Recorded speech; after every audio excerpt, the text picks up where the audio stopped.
12 दरवाज़ों और एक मोरी पर मुश्तमिल लाहौर का कदीमी इलाका, लाहौर के अंदरूने शहर का दिल, गुमटी बाजार। आज ये बाजार टूटी फूटी इमारतों, शोर शराबे और हुजूम से भरा हुआ है। लेकिन ज़रा सोचिए, इसी जगह पर एक सदी पहले एक ऐसा शख्स रहता था जिसके रजिस्टर की स्याही से पूरे पंजाब की किस्मत लिखी जाती थी। जी हाँ, हम बात कर रहे हैं बुलाकी शाह की।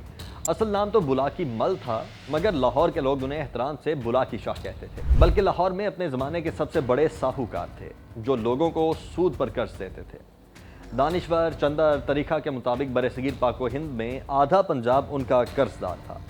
कहानी यूँ है कि बुलाकी शाह के पास हर तबके के लोग कर्ज लेने आते थे, बड़े बड़े ज़मींदार, रईस, हत्ता के सफ़ेद पोश घराने भी।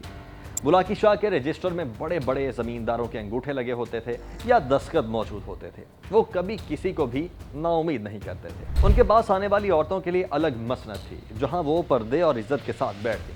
अगर कोई कर्ज के बदले जेवर गिरवी रखवा देता तो लाला बेफिक्र हो जाया करते थे। लेकिन बुलाकी शाह से कर्ज लेना इतना आसान नहीं था। अगर आप 100 रुपये लेते हैं तो पहले ही दिन 3 माह का सूद काट दिया जाता। बुलाकी शाह ज़बा करता था सूद पर पैसे देकर, और यही वजह थी कि लोग उनसे बैक वक्त डरते भी थे और मानते भी थे। इश्तियाक अहमद अपनी किताब में लिखते हैं कि समाज का हर तबका किसी न किसी सतह पर मकरूज था।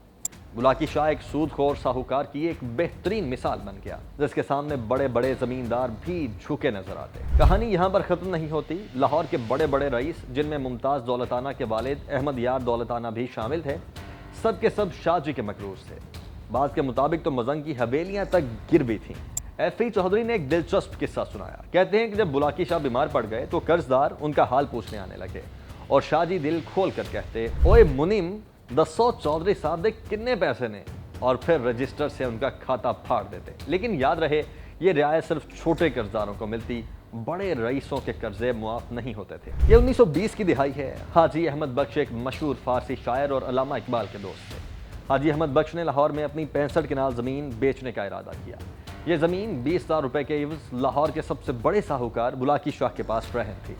हाजी अहमद बख्श ने अपनी ज़मीन बेचकर कर्ज उतारने की कोशिश की तो इकबाल ने कहा, ज़मीन किसी तरह बचाओ, मकान बेच दो, जेवर बेच दो, लेकिन ज़मीन ना बेचो। मगर बदकिस्मती से वो माने नहीं, और यूं लाहौर की तारीख में एक और ख़ानदान अपनी जड़ों से महरूम हो गया। वक्त गुजरता गया, फिर आया 1947। तकसीम हिंद ने सब कुछ बदल दिया। फसादात के दौरान बुलाकी शाह का ख़ानदान लाहौर छोड़ने पर मजबूर हुआ, और कहा जाता है कि उनके कर्जदारों के रजिस्टर नालियों में बिखरे पड़े। ये है लाहौर की वो भूली बिसरी कहानी, जिसमें एक शख्स अपनी दौलत, कर्ज और ताकत के बल पर आधे शहर की रगों में गर्दिश करता रहा।